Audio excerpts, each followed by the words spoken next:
batang lalaki. Iniwan siya nitong nakabaligtad at kawag na kawag sa lupa. Saklolo! Saklolo! Tulungan ninyo ako! Sigaw ni Paru-Paro. Eksakto! Naman, dumaan silang gamit at narinig ang sigaw ni Paru-Paro. Gusto kitang tulungan, ngunit nagmamadali ako. Maganda ang sikat ng araw at naghahanap ako ng pagkain.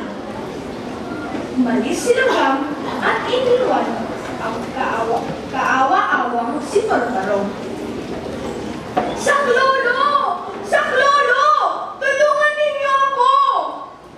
Sigaw muli ni Paru-Paro. Sa di kalayuan ay papanating si Gagamba.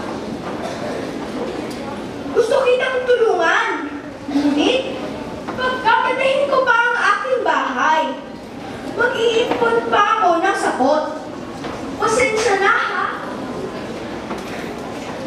Sabi ni Gagamba, sabay talikod at kalibas ng nakita ka. Oh, bakhala! Tulungan po ninyo ako! Tumidilim na at magsisitulog na ang mga kasama kong pulisa. Wala na sa akin ay makikita pa. Mangiyak-ngiyak na sabi ng Paru-Paro. Tamang-tama namang dumaan si Alikabok. Naku! Bakit ka nandyan? Napaano ka at kawag ka ng kawag? Sunod-sunod ang natanong ni Alikabok. Naghahanap kasi ako ng nektar sa mga bulaklak nang bigla akong hinuli ng isang batang lalaki.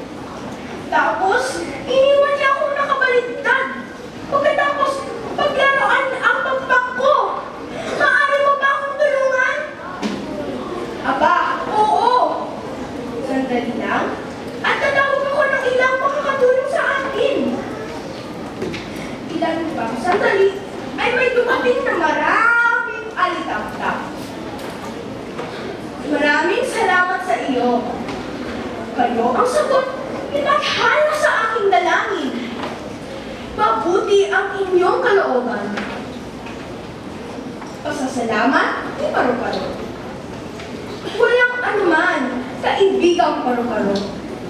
Sige, alis na kami.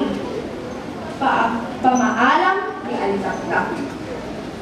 At naghiwalay sa paglipad ang magkaibigang Bitbit ang di malilimutang pangyayari.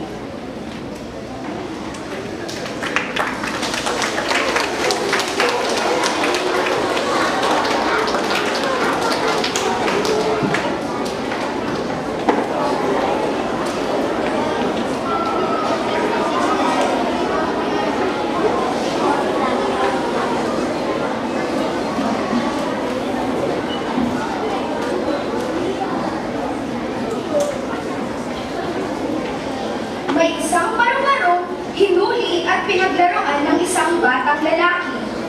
Iniwan siya nitong nakabaliktad